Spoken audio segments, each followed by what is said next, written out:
Hello students. BA second year के समाजशास्त्र के विद्यार्थियों के लिए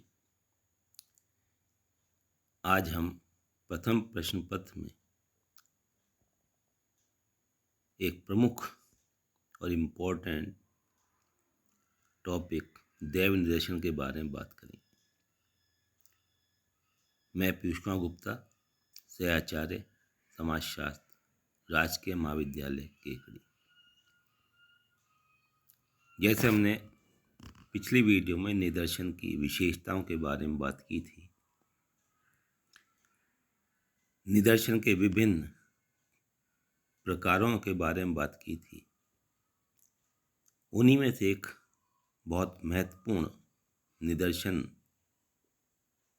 दैव निदर्शन, जिसे हम रैंडम सैंपलिंग भी कहते हैं। यह वह निदर्शन है जिसमें समग्र की प्रत्येक इकाई के चुने जाने के समान अवसर होते हैं।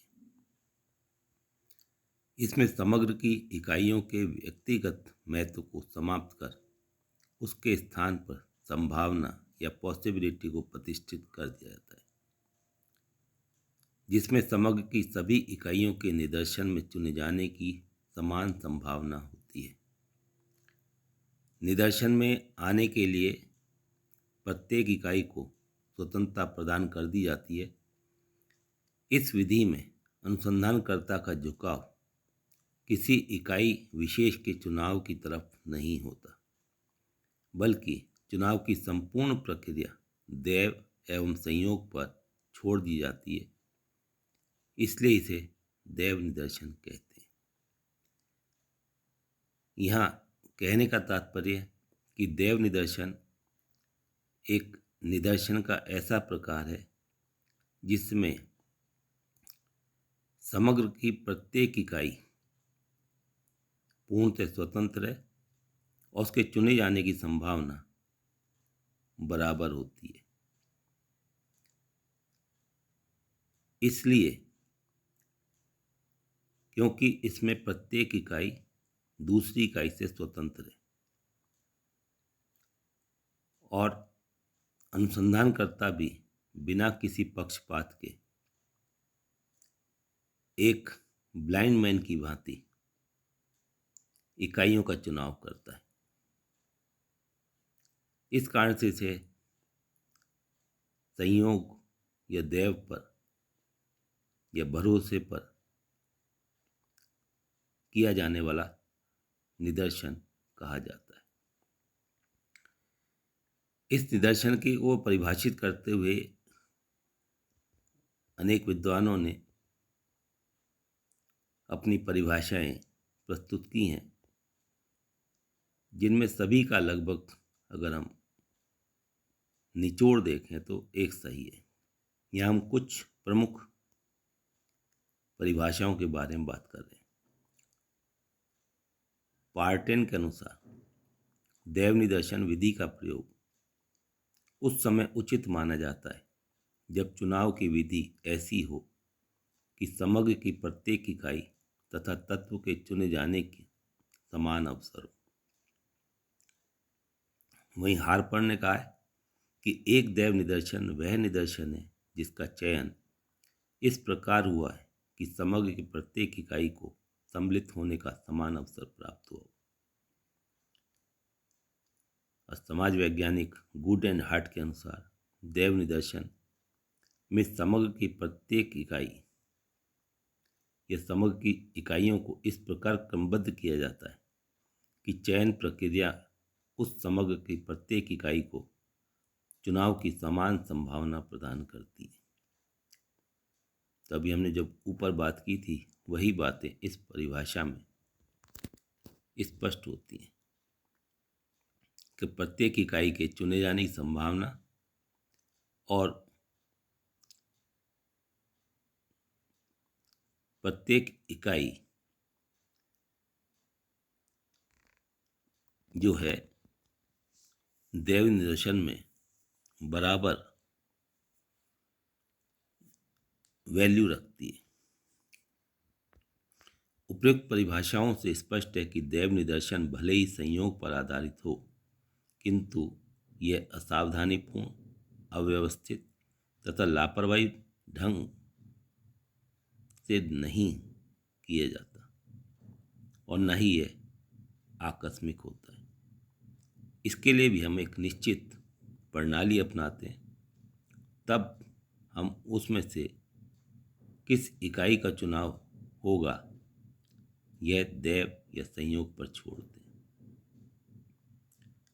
दैव निदर्शन का उपयोग करते समय हमें निम्नलिखित बातों को पूर्णतः स्पष्ट रूप में समझ लेना बहुत आवश्यक है। समग्र की इकाइयाँ स्पष्ट होनी चाहिए एवं उनकी सूची तैयार की जानी चाहिए। कहने का तात्पर्य, समग्र में अगर 200 इकाई हैं तो हमें 200 के बारे में पता होना चाहिए और हमें उन्हें एक सूचीबद्ध रूप में अपने सामने रखना चाहिए। इकाइयों का आकार लगभग समान हो, यानी अगर इकाइयों में सजातीयता होगी तभी दैव निदर्शन अधिक उपयोगी होगा। विजातीय होने पर अनेक समस्याएं पैदा हो सकती हैं। तीसरी बात, प्रत्येक इकाई एक दूसरे से स्वतंत्र हो। चौथी, निदर्शन चयन की विधि स्वतंत्र होनी चाहिए। यह इस बात को ध्यान रखना है कि निदर्शन में किसी प्रकार की भी किसी व्यक्ति की भी इच्छा शामिल नहीं होगी।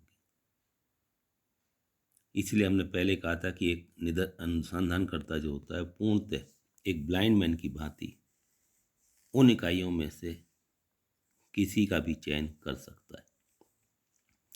अध्ययनकर्ता की प्रत्येक इकाई तक पहुंच सुलभ होनी चाहिए, यानी हमारी जो इकाई है वो उसके लिए पूर्णतः निकट होनी चाहिए, यानी सब तक वह पहुंच सके। किसी भी इकाई को यह न लगे कि मैं दूर हूं, इस कारण से मुझे नहीं चुना जा रहा। चुनी हुई इकाई को ना तो छोड़ा जाना चाहिए और ना ही उसका प्रतिस्थापन करना चाहिए। एक बार जो इकाई चुन गई, हमें वही सैंपल में रखनी है। इस बात को भी हमें ध्यान देना चाहिए। इन सब बातों के आधार पर हम दैव प्रणाली के गुण और अवगुण की बात करेंगे। पहले गुणों के बारे में, तो दैव निदर्शन प्रणाली के प्रमुख गुण या लाभ निम्नलिखित हैं। इस विधि में प्रत्येक इकाई के चुने जाने की समान अवसर होते हैं तथा यह विधि प्रतिनिधित्वपूर्ण है। इसमें समग्र की अधिकाधिक विशेषताएं विद्यमान होती हैं। जिस प्रकार से हमने निदर्शन की परिभाषा पढ़ी थी कि निदर्शन एक अच्छे निदर्शन के लिए उस निदर्शन में क्या क्या विशेषताएं होनी चाहिए, वह सभी विशेषताएं दैव निदर्शन के अंतर्गत पूर्ण होती हैं।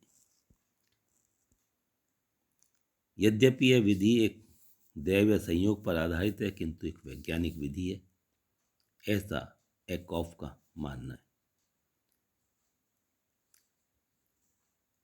यह निदर्शन की सबसे सरल विधि है। इसमें जटिल तत्व अथवा गूढ़ सिद्धांतों का पालन नहीं करना पड़ता है। इस विधि में निष्पक्षता का गुण मौजूद है और निदर्शन के चुनाव में किसी को भी प्राथमिकता नहीं दी जाती, अतः इसमें पक्षपात आने की संभावना नहीं रहती। पांचवी बात करें तो इस विधि में समय, धन और श्रम की पर्याप्त बचत होती है, जो एक सामाजिक अनुसंधान के लिए अत्यधिक महत्वपूर्ण विशेषता है। यह विधि बहुत अधिक मितव्ययितापूर्ण ढंग से कार्य करती है। इस विधि में इकाइयों के चयन में यदि किसी प्रकार की कोई त्रुटि या अशुद्धता रह गई तो उसका पता लगाना भी बहुत सरल होता है। इस कारण से यह विधि सामाजिक अनुसंधानों में बहुत अधिक उपयोगी साबित होती है। किंतु उन गुणों को भी ध्यान रखें, तब भी हमें कुछ दोष भी इस विधि में दिखाई देते हैं। हम उनके बारे में भी जानना चाहेंगे। इस विधि में समग्र की सूची होना आवश्यक है। जब कभी यह सूची उपलब्ध नहीं होती या ना हो पाए तब इस विधि द्वारा निदर्शन करना असंभव हो जाता है। यह विधि तब भी कम उपयोगी साबित होती है जबकि समग्र बहुत छोटा हो और उसमें कुछ इकाइयां अधिक महत्वपूर्ण की हों। ऐसे में उनका निदर्शन में समावेश होना अनिवार्य हो जाता है। तब हम ऐसी स्थिति में दैव निर्देशन का प्रयोग नहीं करते। तीसरी बात, जब समग्र में बहुत अधिक विविधताएं या विजातीयता हो तब भी यह विधि उपयुक्त नहीं होती। यह विधि तब भी उपयुक्त नहीं है जबकि समग्र का विस्तार बहुत अधिक हो और इकाइयां दूर दूर फैली हों जिनसे संपर्क करना कठिन हो। इसी प्रकार दैव निर्देशन में विकल्प की संभावना नहीं है। विकल्प के लिए इकाइयों में परिवर्तन करना होता है। ऐसी स्थिति में दैव निर्देशन अवैज्ञानिक और पक्षपातपूर्ण हो जाता है। परिणामतः वैज्ञानिकता खत्म हो जाती है। इस कारण से इन बातों को ध्यान में हमें रखते हुए दैव निर्देशन विधि का प्रणाली का प्रयोग सामाजिक अनुसंधानों में करना चाहिए। दैव निर्देशन चुनने की अनेक प्रविधियां हैं। हम उनमें से कुछ प्रविधियों की यहाँ बात करेंगे। जैसे प्रमुख विधियां हैं लॉटरी विधि, कार्ड विधि, टिप्पेट विधि, ग्रिड विधि, नियमित एवं अनियमित अंकन विधि। पहले हम सबसे सरल और जो हमारे इर्द गिर्द अनेक मौक़ों पर अनेक तरीके से प्रयोग में लाई जाती है वह है लॉटरी विधि। इस विधि में समग्र की सभी इकाइयों के नाम या नंबर कागज के छोटे छोटे टुकड़ों पर लिखकर उन्हें मोड़ लिया जाता है। ये ध्यान रखना है कि ये सभी कागज एक ही आकार प्रकार के हों, उनका रंग एक सा हो। इन सभी कागज की चिटों को किसी बर्तन, बॉक्स या झोले में डालकर अच्छी तरह से हिला दिया जाता है जिससे कि वे भली भांति मिल जाए। इसका कारण यह है कि फिर कोई व्यक्ति ये नहीं कह सकता कि मैं इस कारण से छूट गया और मेरे नाम की पर्ची नहीं निकली। इसके पश्चात जो पक्षपात को ख़त्म करने के लिए हम एक और तरीका अपनाते हैं कि हम उन पर्चियों में से जितनी हमें पर्चियाँ निकालनी हैं या तो स्वयं आँख बंद करके या अपने आँखों पर पट्टी बांधकर जिससे कि हमें कुछ दिखाई ना दे रहा हो, या हम किसी तीसरे व्यक्ति जो कि निष्पक्ष है, उसका इस अध्ययन से कोई लेना देना नहीं है, उसके माध्यम से इकाइयों के नामों की पर्ची निकालते हैं। जितनी इकाइयाँ निदर्शन में सम्मिलित करनी है हम उतनी ही इकाइयों का चुनाव करते हैं। इस प्रकार जो इकाइयाँ दैव योग से चुनाव में आ जाती हैं उनका अध्ययन किया जाता है। अनेक अवसरों पर हमने देखा है कि लॉटरी निकालने में सरकार इसी प्रकार से इसी विधि का प्रयोग करते हैं। परिणामतः इकाइयों के चुनाव में किसी प्रकार की भी पक्षपात की संभावना नहीं रहती और प्रत्येक व्यक्ति अपने चुने जाने की बराबर संभावना मानते हुए किसी प्रकार का विरोध भी नहीं करता। इसी प्रकार की दूसरी विधि कार्ड विधि है। उसमें हम इकाइयों के नाम की या नंबर के एक छोटे छोटे कार्ड छोटे मतलब एक निश्चित आकार के कार्ड बना लेते हैं और उनमें से इसी प्रकार से हम कार्डों का चुनाव करते हैं। तब भी हमें एक निष्पक्ष निदर्शन प्राप्त होता है। टिपेट विधि क्या है? यह प्रोफेसर टिपेट के नाम से जानी जाती है। इन्होंने 4 अंकों वाली 10,400 संख्याओं की एक सूची बनाई और इन संख्याओं को बिना किसी क्रम के कई पृष्ठों पर लिख लिया, एक निश्चित संख्या में लिखा। इनमें से उदाहरण स्वरूप जैसे कुछ संख्याएं इस प्रकार हैं।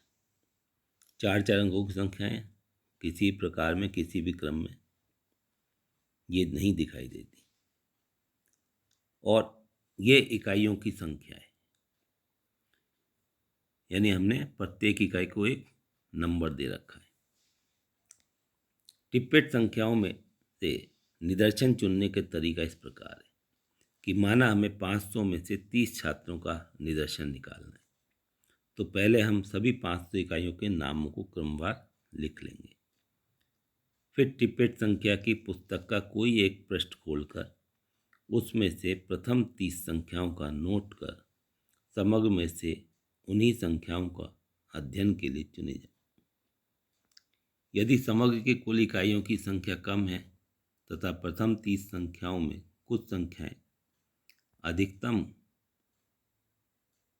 क्रम से अधिक हैं तो उन्हें हम छोड़ देते हैं, उनके स्थान पर उनके आगे की संख्याएं ले लेते हैं।